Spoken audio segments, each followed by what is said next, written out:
Coming up on today's edition of Kelly and Company, goodness gracious, we have arts and culture contributor Amy Amantea here with us to talk about fun St. Patrick's Day activities.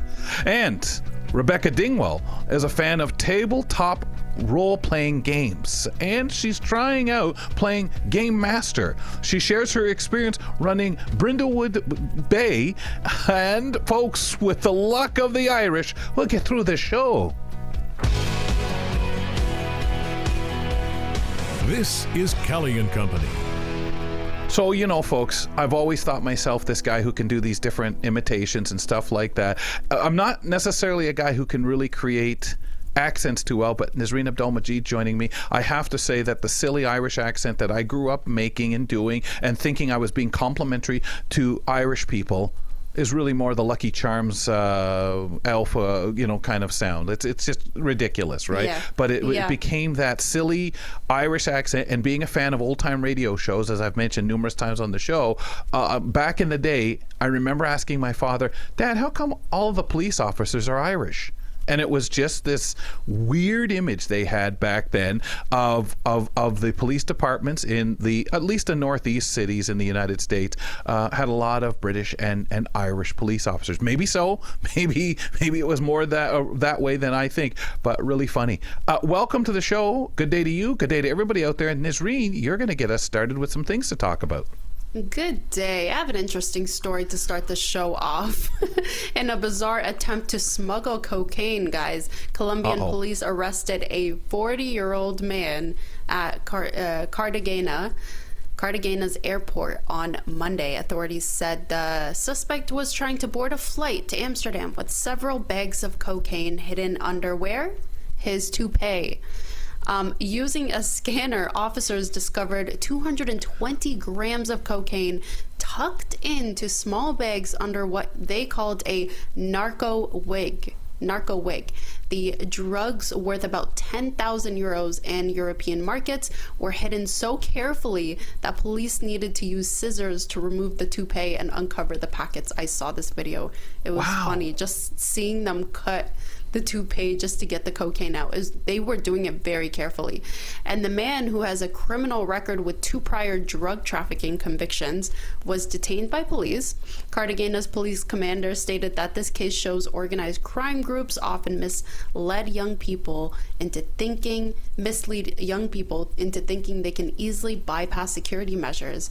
But this arrest proves otherwise. This is interesting because this is exactly what I'm thinking. Like, how can people think they can get away with going by security scanners and just going through customs and whatever you go through? There's a lot to process. There's a lot of scans to go through, and you think you're going to get away with it? How? And I'm sure you pass scans you don't even realize, right? And when... if you're naive, young, whatever you want to call it, I don't want to suggest that everyone who's young is naive and would easily say, oh, I'll do this, and I know I'll get away with it. All I have to do is think thin, think invisible, and I'll be able to get through. I understand that, unfortunately, there are people you could convince to do it, or just don't give a darn and would sign up to do it, especially if they thought there's going to be money at the end of the rainbow in the pot of gold. But I also stop, Nazreen, because being blind, I stop and think, if I could see, wouldn't I notice?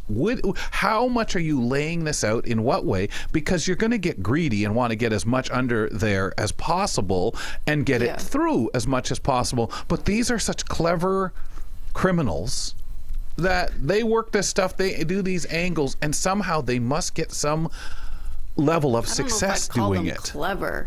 Well, they must get some level of success because this isn't new. Like putting it under a toupee, this isn't new technology. Putting it in your should catch body, it. Like this has been revealed before. Somebody put it in their bum one time and they caught it through the scanner. Like whatever. Well, a lot of people did the condoms thing, right? I don't think. Yeah. They put it in a condom, you swallow it, and you bring it through and pass it, obviously. But again, now X-ray machines can, it's not often we see somebody's lunch in there, roast beef, some potatoes, and a condom. What do you got in there?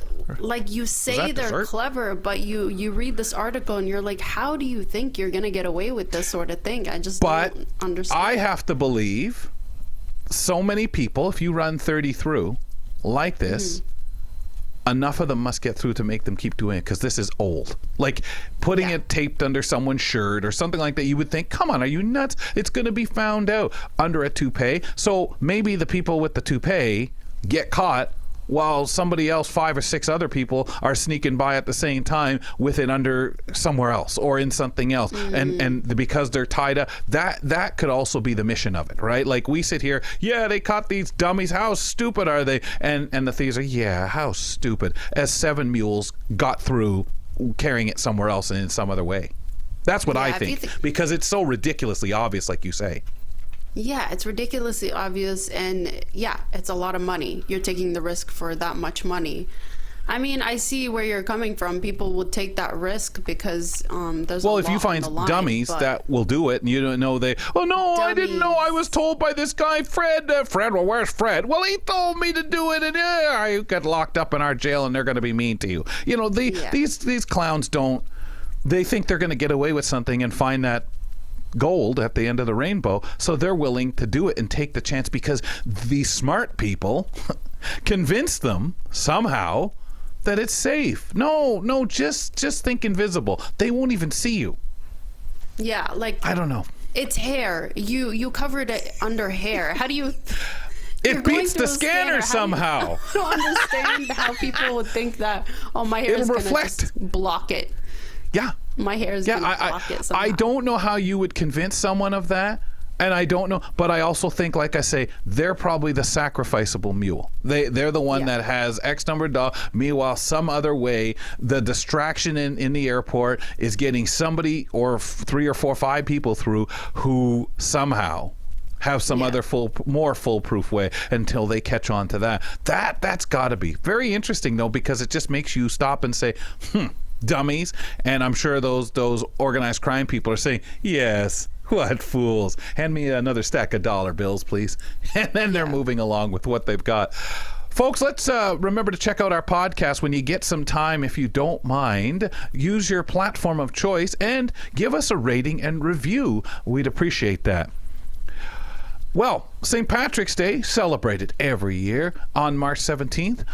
This, of course, is honoring the Patrick Saint of Ireland, St. Patrick, the patron saint of Ireland, known for so much out there, such as festive parades, shamrocks, of course, as I mentioned off the top, plenty of Guinness. Amy Amantea joins me to talk a little bit with Nazreen and I about this. Aim, there is so much that we here in Canada tend to do on the 17th or around to recognize and really honor it. So why is it celebrated here, Amy? Let's start there. You've got the answer.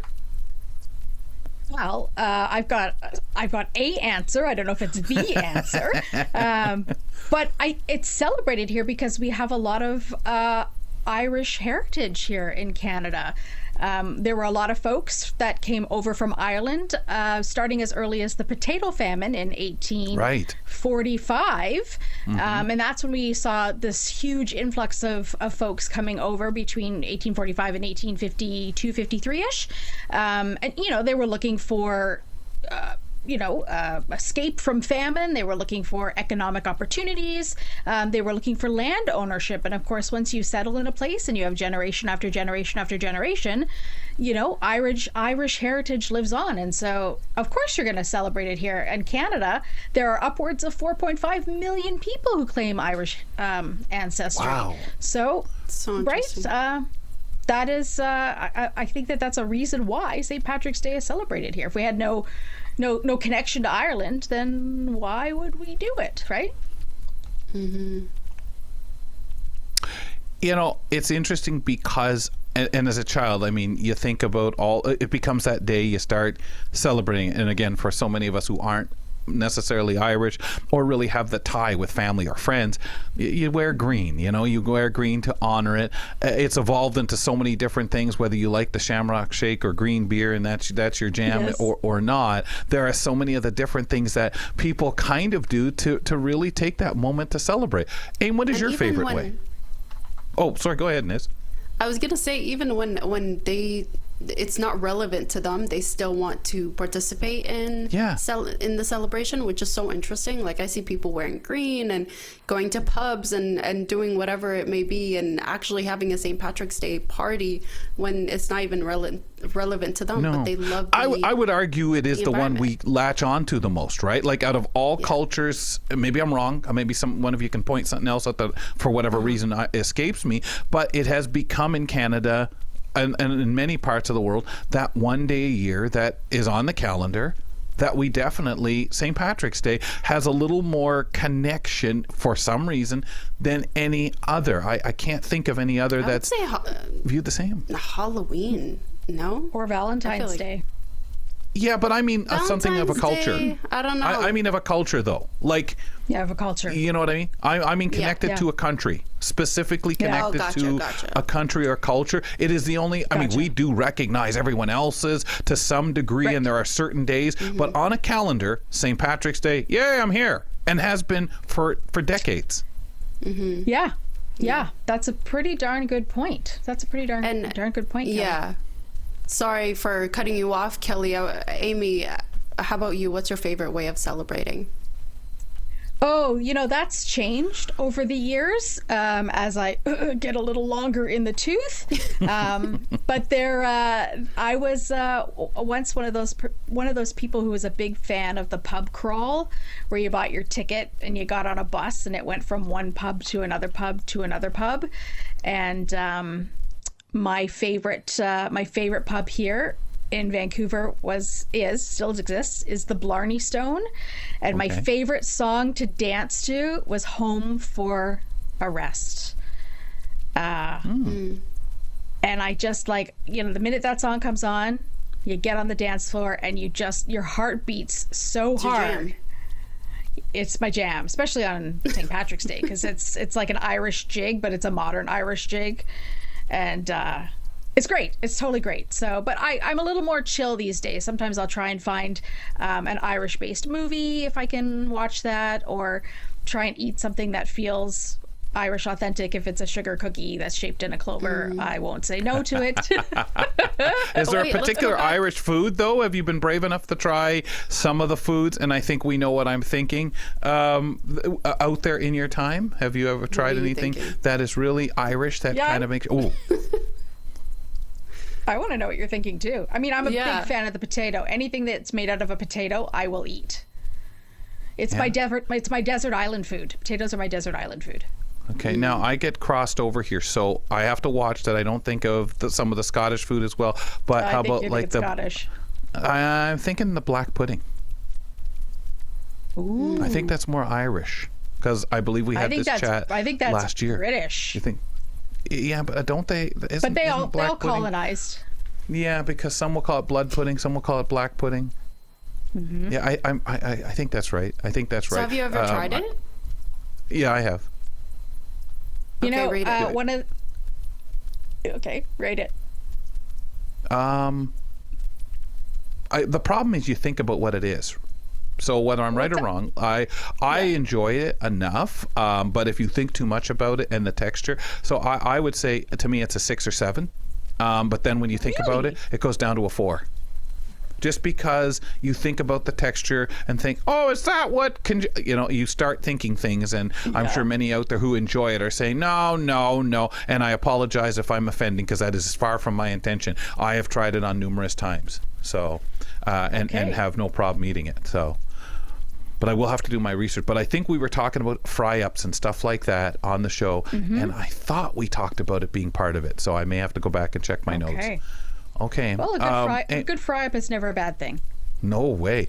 And what else do you want to get into? What's going on? What things across the country? I mean, there's a lot of things to do, right? Whether you're an indoor person, an outdoor person, an online person. So we've got parades and outdoor activities. So if you're in the Montreal area, it is celebrating its 200th St. Patrick's Day parade on Sunday, the 16th of March, which is a typical day for parades. And it's going to go from noon to 3 o'clock, right? From Fort Street. So I guess I'm not familiar with the Montreal area, but for those who are in Montreal, it's going to go from Fort Street and along to the east. So it's probably going to be after 200 years. People who know where the parade is know where the parade is, right? It's got the same track. Yeah. Yeah. So if you're in the Toronto area, right in the heart of downtown, St. Patrick's Day Parade is also on that same Sunday, and winds through the streets of downtown, and it goes through Irish pubs, and they typically host a lot of music and themed menus. So you can stop at a pub. The same thing happens here in Vancouver. We don't actually have a parade, but we do host a traditional kind of we call it Celtic Fest or Celtic Fest, depending on how you pronounce that. And it's a week-long sort of mid-March festival that features concerts and dance performances and cultural workshops and festivals and all sorts of things that are Irish related. So they're family friendly, and they're activities that are outdoors, and there's mingling, and there's all sorts of different things. So that's really just... that is a Google search. And of course, the Blarney Stone is a part of that. That's the pub I was talking about. It's doing its 53rd St. Patrick's Day Festival, which is all through March, different days of the week. Right? So because it's the longest and oldest standing Irish pub in Vancouver.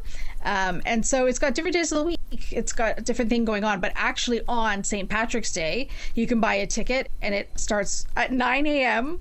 with a brunch, a St. Patty's Day themed brunch, and activities and dancers and pipers and a DJ and Irish trivia. And then we'll transition into like a nightclub after 5 o'clock kind of atmosphere. So you can bring your kids up until 5 o'clock, right? You could spend a whole day there. Skip school. It's pretty cool. I know. Yeah. I think that's what I'm interested in the history, because you get in that level to show it. See, here we are sitting here. Okay, yeah, it's the one St. Patrick's Day that's on the calendar, the history of it, how giant it is. But you say, okay, guys, what do you know about how it started, or what's it mean? Well, St. Patrick, and that's as far as most of us get. I like an opportunity like this at a place, and it shows you how long the celebrations have gone on, where you get a bit of this history and information, where we start celebrating more actual cultural stuff and educating ourselves more, instead of walking away saying, well, I really don't know, I just put a green shirt on. Yeah, well, if you're interested in that kind of stuff, there's some really cool online things that they're calling these virtual field trips. This really caught my attention, and literally you can Google Irish virtual field trips, and they come up with all sorts of things. So of course they're online, and they're going to have, sweeping shots of the lush green hills and old castles and things like that. But because they are a commentary, you're going to have somebody there talking you through, giving you the history, those kinds of things. And we're talking about history of castles and famous tourist destinations, whiskey tours and beer tours, all sorts of fun things like that. So you can just go online if you want to and learn all about Irish history. And I think that I might actually do something like that, because I probably won't get to Ireland to take a tour through a Guinness factory anytime soon. Yes. Right? It's on my bucket list too, but when I get a chance to go, I'll have to spend 2 months there, you know? Well, and we know how we talk a lot about the glasses and reality glasses, getting a chance to see stuff. Hey, I'm going to take a tour of New York or wherever. I'm going to go to Glasgow. I love the idea of online conversations, talking to a person or someone guiding you through something, because accessibly for us, it might be a better option. Certainly than reality glasses for someone who's blind.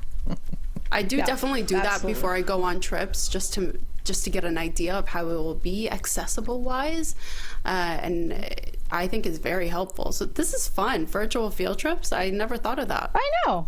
I never thought about it either. So I wonder how long they've done it, because I wonder if this is a thing that's been born of the pandemic, because so many things, and they've taken time to get traction. I love the idea of it.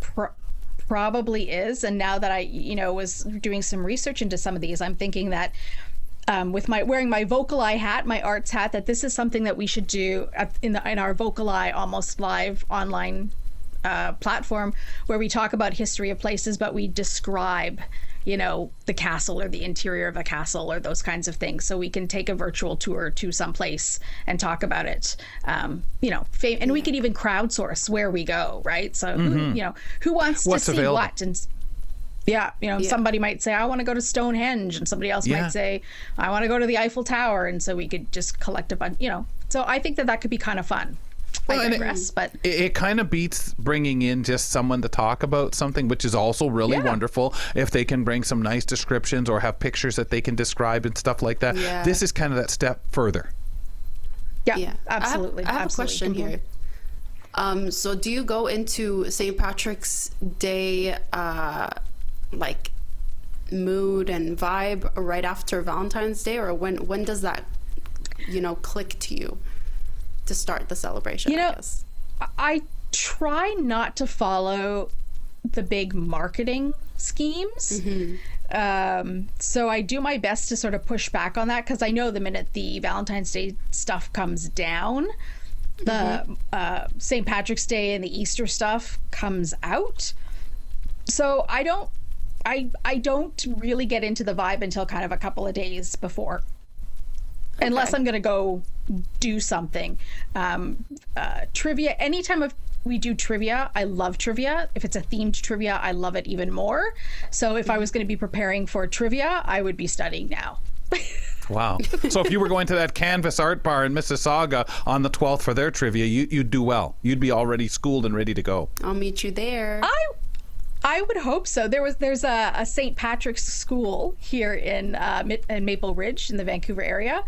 They had their St. Patrick's Day trivia on March 1st, so really early, but it's St. Patrick's school. So how can you not do a St. Patrick's trivia, right? Oh, that's awesome. So that's awesome. They love to laugh too. That's what you hear. If you go into any of these places, that is one thing I've always found. The humor, the laughter, the wanting to be that kind of culturally, that's part of the culture. Aim, any Irish jokes? Anything you got for us?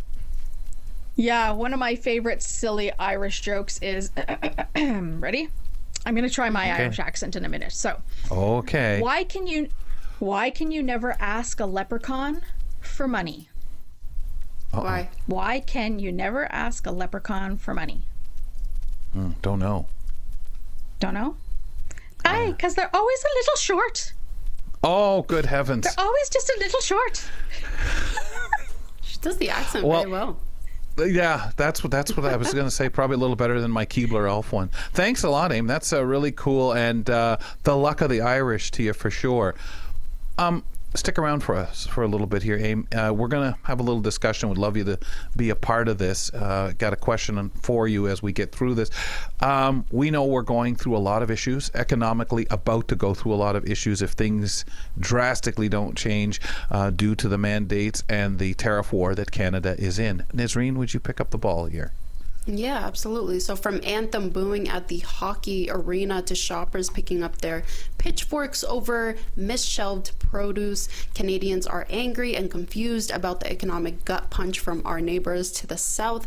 While it's good to see patriotic support for Canadian businesses, the tariff trade war is going to hit wallets hard on both sides of the border. That's all anyone's talking about on TikTok, Instagram, social media in general, and people are just angry.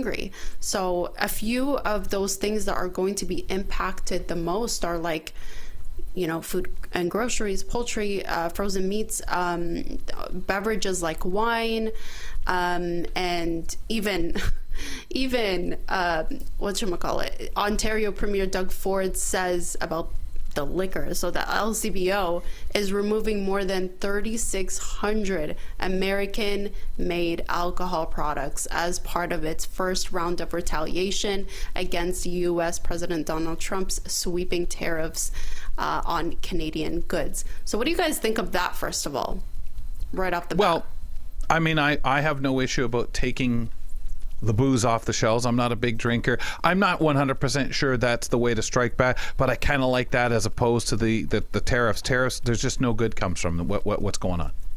Aim?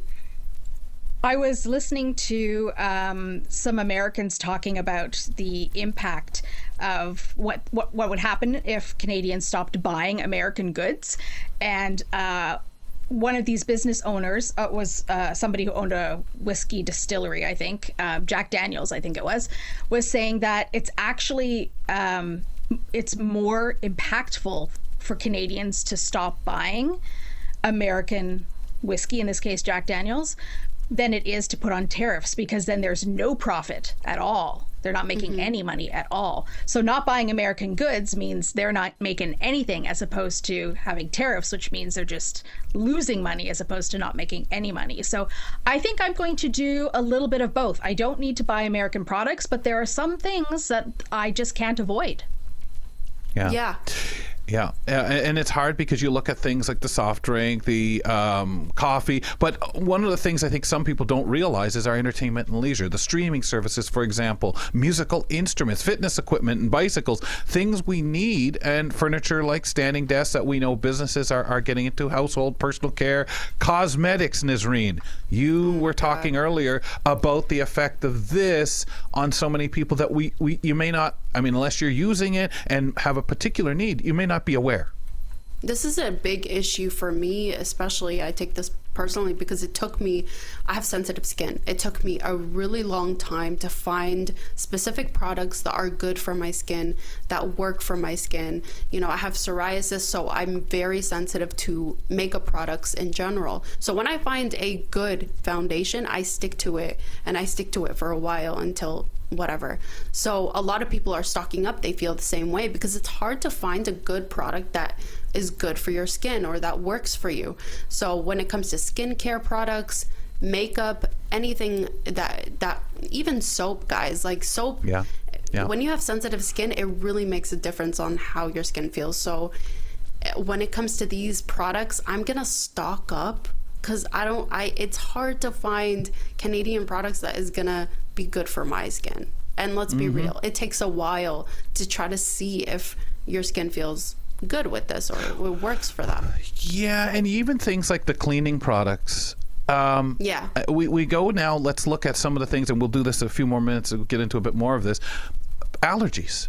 There are so many people that settle on the thing they find most comfortable, and you're talking your laundry stuff, your toiletries, your cleaning products. These things are going to be affected too. Narcotics, we hear that kicked around, bantered about. Yeah. I'm not sure what avenue, what part of, but most people think of tariffs as an economic issue, but they can have such an economic impact, especially for people with disabilities. What are some of the things that we don't even realize that we're going to be paying for and that kind of thing as disabled people that we need? And again, I go back when I hear fitness equipment, well, that's going to lead into also other things, wheelchairs, things like that people absolutely need, that are going to be your everyday things, but yet have problem. What are we going to be paying more for? Because it's going to be the groceries, the personal care stuff, the extra help that you need, accessible products, subscriptions to services that you might need, because it's not always easy when dealing with it.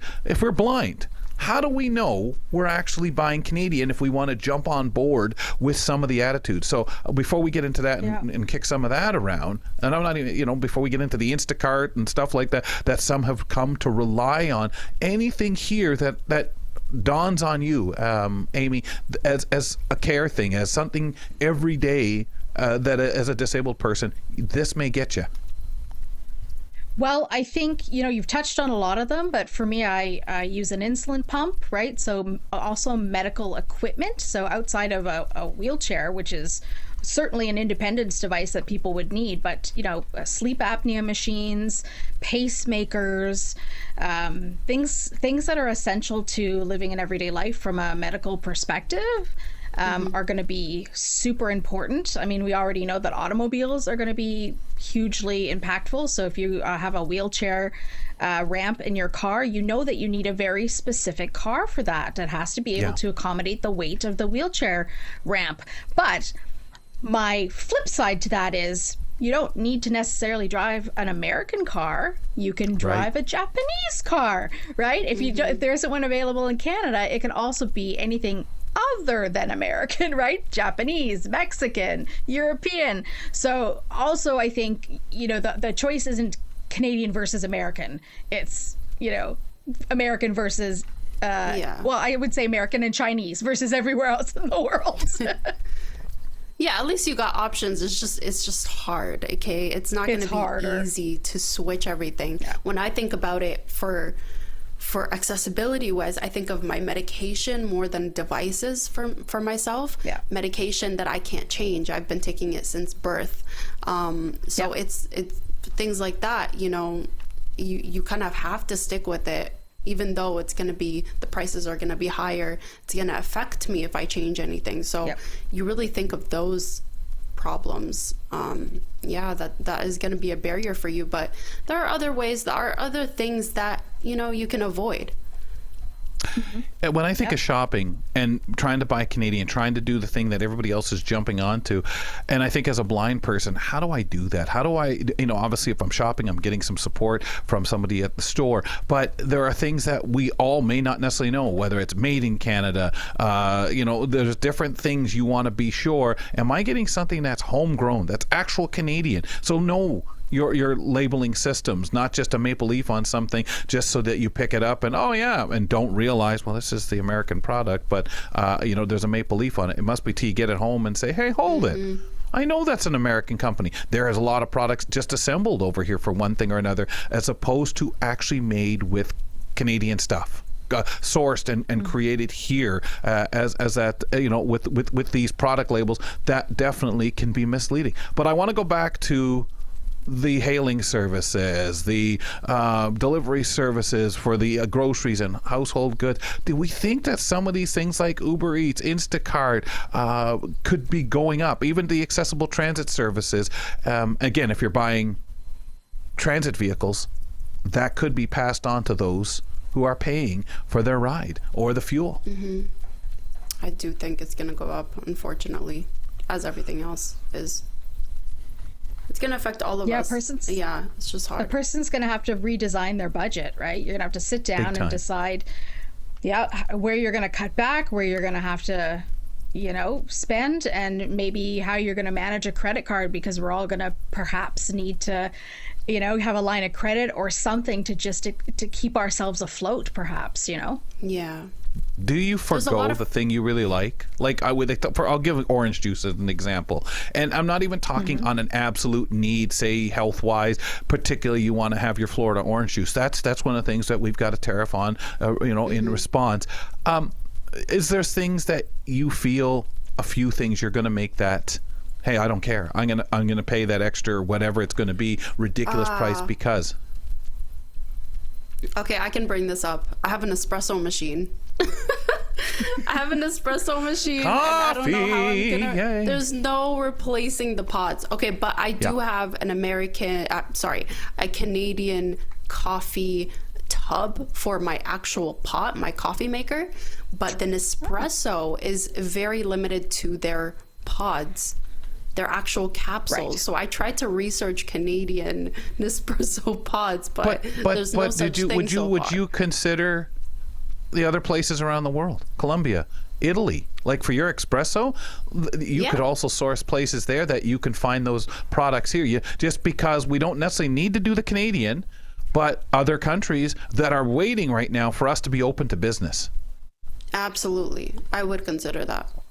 And soon I'll find something. Yeah. And I think I think it takes a time because we're so scared, Amy. Go ahead. Yeah. I don't know that there's anything that I get on a regular basis that I consume in terms of food that I eat that I wouldn't be able to say I can do without that. Let's be honest. Yeah, I could switch to Purdy's. It would cost you more, but I could switch to Purdy's. I mean, you want to debate chocolate with me, Nisreen? Nestle's is pretend chocolate. I mean, it's more sugar than it is chocolate. Let's be real. It's pretend chocolate. I'm just saying it works in a pinch, but if you want chocolate, it's a whole other thing. But I mean, she's talking the real stuff. I could skip that for a time. Whether I want to skip it for the rest of my life, that's a different story. But anything for a period of time could be sacrificed. And if you're somebody who does Lent, I personally don't do Lent, you got 40 days to be able to sacrifice many things around that time of year. It's funny, whenever I go back to Calgary around Easter time or Lent, my family, who's very Catholic, says, so what have you given up for Lent? And I quickly have to think about something I haven't used in the last how many days. Even though it hasn't been a purposeful sacrifice, I kind of have to cheat, because otherwise I get very funny looks from people. Yeah. Well, right now, creating that kind of list could be helpful. Let's see. Here's a list of American things I'm going to give up and having. The thing that I've been sitting here when we talk about accessibility too and looking for things, so many of us love our IRA if we're blind or low vision. We love Be My Eyes and things like that, taking the picture and stuff like that. But there are those who are going to say, yeah, I use IRA. It's going to cost me more just to go through and look for if I want to buy from somewhere else or don't want to buy, American. Some of the things that I'm looking for or taking the how do I know what to ask for? Where do I find that design on there? It says no, it's here, that product information. It becomes so frustrating to go from just knowing I want this because I saw it on a commercial, I'll go in and get it, I'll tell them, to now I've got to suss something else. That is time consuming. It is frustrating. Yeah, and again, it's that process. curve that the helpers have to give, whether it's people at the store or Be My Eyes. Yeah, exactly. I mean, that's a whole process, because you're trying to find something that fits for you, that really goes with your lifestyle. There's so many changes that you're gonna have to go through. But we spoke about problems. There are some solutions to avoid price hikes here. So you can ditch your American streaming services. I know it's hard because there's so many streaming services out there. There's so many sacrifices. We love, watching Brooklyn Nine-Nine or whatever on a daily basis, like me. But you can check out CBC Gem or thrift an old DVD, Blu-ray player. Do it the old-fashioned way. I think that's nostalgic. You can hit up your library for physical media, consider building your own personal local media server, check out Facebook Marketplace or auction sites to get big boxes of discount DVDs, movies, and CDs for cheap. There's a lot of people that are doing that on Marketplace. Cancel your gym membership and pick up some home workout equipment before prices go up. Look for a free online workout group like an audio described yoga class. That's actually fun. And you can stock up on your favorite brands of cleaning and personal care items and find Canadian alternatives before your next restock. So I think that's what I'm gonna do, because in the meantime I'll find something else, but for now we're gonna need to restock on makeup products and those products that we mentioned. It's so hard because we don't know what the whim of the American administration is going to be. This could be, I won't say in the rearview mirror, because there's going to be 4 years of blackmail going on, and we all know that. But it's so frustrating when you think about making some of the changes that may be nice when you start. Hey, you get to discover a new product to use, maybe a new streaming service, maybe something else, but there's no getting around it. It's the painful thing. It's the pulling together as Canadians because we have to, and keeping in mind, we have to understand we're here for the long haul. And some people are going to be putting the bets on us that, the U.S. will outlast Canada on it. And if the concerns that this is an economic way to break us down to become the 51st state, what an idea. Right. If that's what the motive is, Canadians, and the resolve has to be there. Any country, because nobody has that right. Yeah. Nobody. And again, we have to keep in mind, we are at the whim of one individual who has a lot of people following along because they have to, perceived have to, until they say, I'm not doing that anymore. Why do I look like a fool following around? And hopefully the constituency in the United States that says, we put you in, what are you doing? Comes through sooner than later. But we have to hold off. Amy, thanks a lot for your feedback. Anything from you in closing before we move on?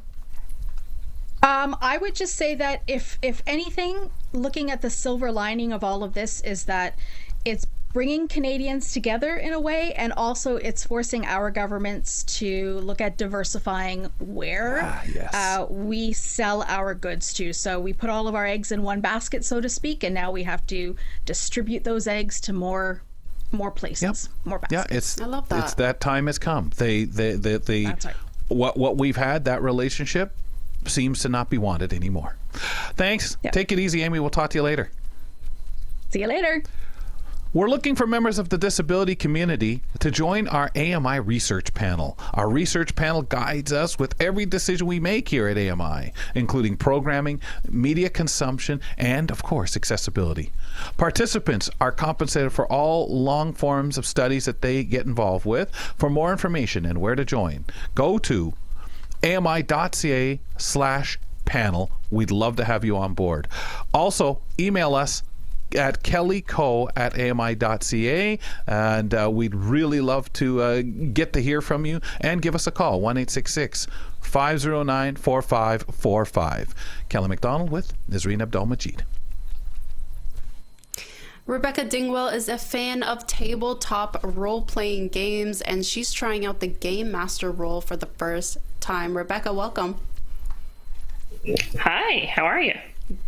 Good. Before we get into what your definition of tabletop role-playing games is, because I'm curious of the types of games you're playing, but why did you decide to start running a game? So I have been playing these games for a long time, and I've always kind of wanted to run one, but I've been nervous because there is a lot of prep work involved, and there's sort of some administrative and organizational aspects that I'm not super familiar with. So I've always kind of preferred to be a player. But this particular game that I'm going to be talking about is one that I participated in as a player. And after seeing how that is played, and it's a little bit more, the system is a little simpler than some of the other games. So I thought that, maybe I could manage this one. I'll try it with some friends and see if it works. Wow. So it is almost that experimental, but because you've looked at it and said, yeah, I could do this. Is it? I mean, I obviously understand there's different things you've done, play, that you really enjoy, probably some more than others. Is this kind of where you start saying, I'm going to get my feet wet doing this, giving this a try, and viewing it that way? I mean, obviously it's going to be fun no matter what, Rebecca. Yeah, totally. It's sort of like testing the waters, and I'm also playing with a couple of people who are first-time players as well, or haven't played very much this sort of game. So I think it takes a little bit of pressure off of me because they're also learning. So, they're not expecting me to necessarily like have all my ducks in a row all the time because they don't know what to expect. So that makes it a little bit easier. Awesome. Can you tell us about, playing online versus in person? Because which one would you prefer? Let's start up there. Yeah, I mean, I guess the short answer is it depends. Lately, when I've been playing, it has been online just because anybody who plays these kinds of games will tell you that scheduling is the biggest challenge. Getting a group of people together at the same place on the same day at the same time can be difficult. So doing it online, I think, has a benefit of accessibility, I suppose, is one thing, and then also just people being able to do it in the comfort of their own home. Like, you have your own snacks, you can sit in your own comfortable chair, and when it's done, you don't have to worry about getting home. You can just kind of go to bed or whatever the case may be. So lately, online is just kind of what I've been doing by necessity in a way, because some of the people I am playing with are at a distance, but it has benefits as well. Part of me does miss the sort of the getting together and everybody brings food and sort of the intimacy of that, but I guess they both have their pros and cons, and I have been enjoying the online bit, so I can't complain. Well, I wondered that because, I mean, a lot of time people play games, they get together, and they'll say it's that social time. They can sit around a card table talking.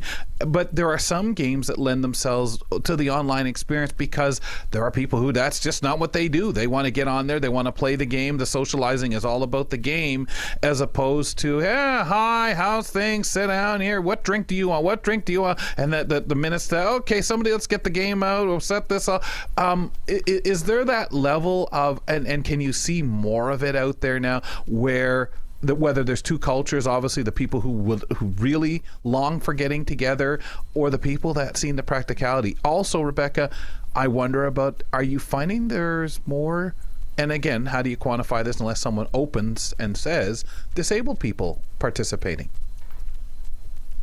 Yeah, so I guess kind of going off of the first thing you said, for my experience, there is a bit of a mix. There is definitely a bit of chit chat at the beginning, especially when we're waiting for people to everybody to log on, and then at the end there's usually like a little bit of back and forth of where I'm just realizing as I'm saying this, I've neglected to do this the last time we played, but I usually try to say, okay, what's something you liked about this session, and what's something you would like to do in a preview or in a subsequent session when we play this game. And so there's like a little bit of that, but these are all people who I talk to and like have group chats with on a regular basis. So there is sort of like, we don't always necessarily need to chit chat, if that makes sense, but it's not super, like, I wouldn't say it's super practical and serious in the way that some groups are, especially like sometimes you'll go into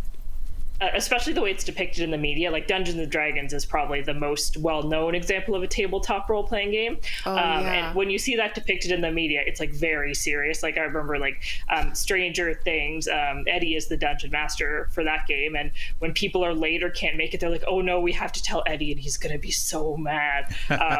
Like it's like almost like, I mean, yeah, they're kids, but this is like a very serious thing where for a lot of people it's not necessarily like that. It's like, oh, okay, if you can't make it, we'll reschedule or we'll work around it or what have you.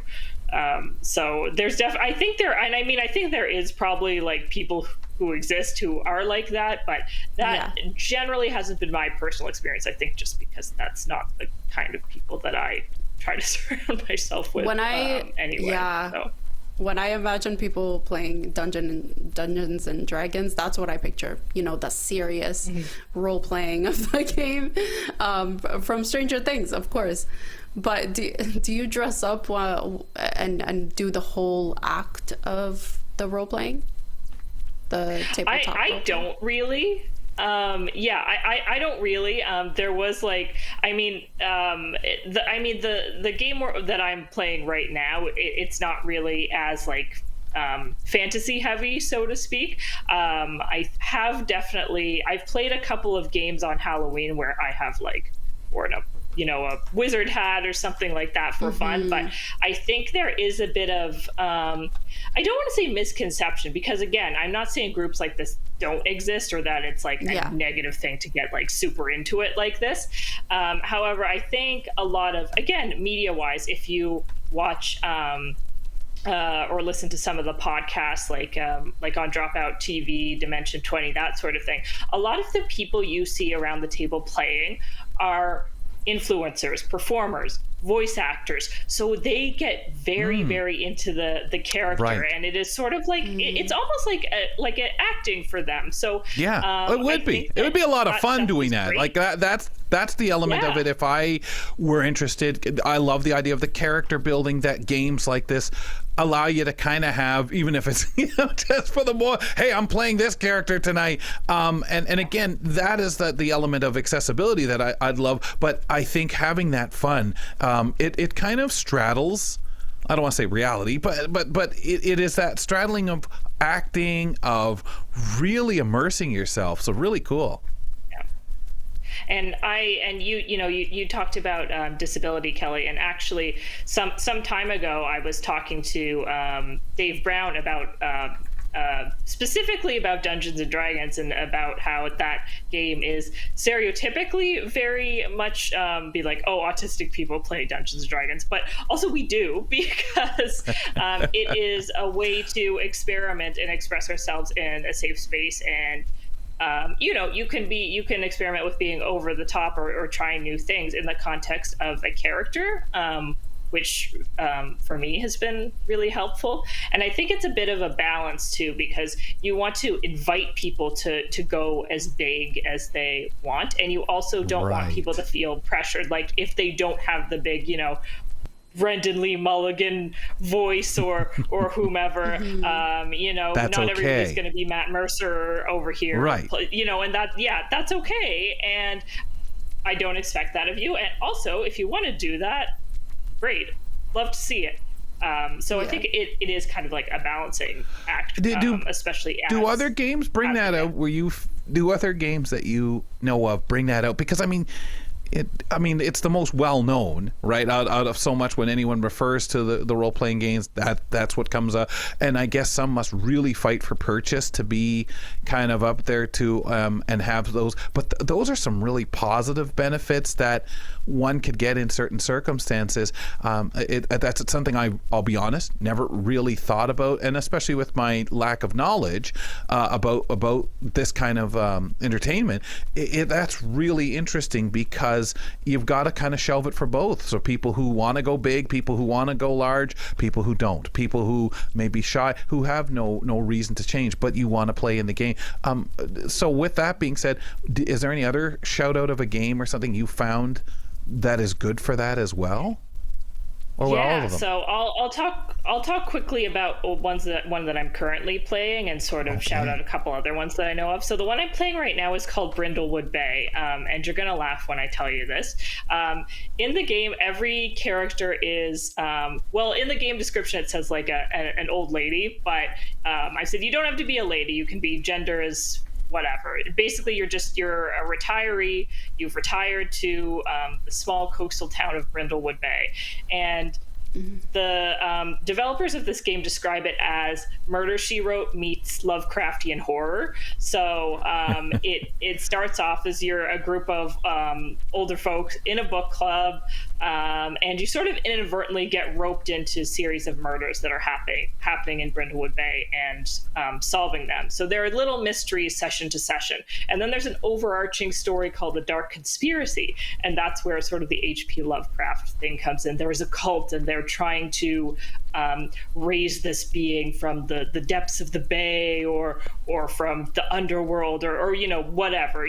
There's some things you can pick and choose as the game master, but it really lays out the mysteries for you, and is a really good guide, and also gives you room to experiment. There's also a lot less character building than there is in something like Dungeons and Dragons. So you pick your person, you come up with a name for them, you give them a they call it a cozy activity in the game. So it's like a hobby. So, okay, my name is Shirley Johnson, and I am a knitter.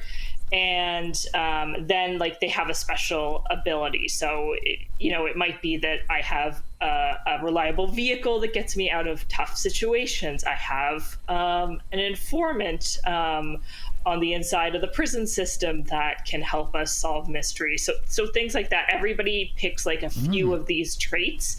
And then instead of having to decide you're a wizard, you're a fighter, you're this, you're that, you just have it's a smaller pool of things to choose from and a smaller list of traits. So rather than the character sheet, you have most of what you need on a single page. So it's a little bit easier for both beginner game masters and beginner players, because you're not shuffling around your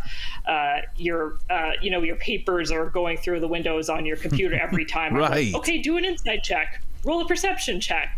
And it's also, they're all you need are the 6-sided dice. I have a system on the Discord server that lets you do it virtually, but if you have physical dice, you just need the 6-sided one. So everybody probably has, you could probably muddle around some of your other board games and find 2 or 3 that you can reliably use. So in that way, it's accessible as well. You don't have to go out and buy a set of dice necessarily. So there are games like that that you can buy. You can buy physically. You can buy PDF, which I know there are some issues with figuring out if something is compatible with the screen reader or not. So I'm not 100% sure if Brindlewood Bay is. That would be something that I need to check on. But if assuming that it is, like, you actually have that digital file in front of you. So if you needed something to digitally read to you, you can Control F. That makes it helpful, just like having that stuff and having it in front of you and being able to find it easily. Yeah, I'm curious, how long does it take you to play like Brindlewood, for example? Yeah, so I kind of set it up a certain way where I kind of was like, okay, when are people generally free? And most people said Friday evenings. And I said, okay, we're going to play every other Friday because I don't want to take up every single Friday night until we finish this campaign, so to speak. So I wanted to give people a bit of wiggle room. So we play 7:30 to 9:30 usually, and it might take us 2 sessions to complete a mystery, but it depends. We're a little bit slower because we're all new, but usually 2 or 3 hours, I'd say.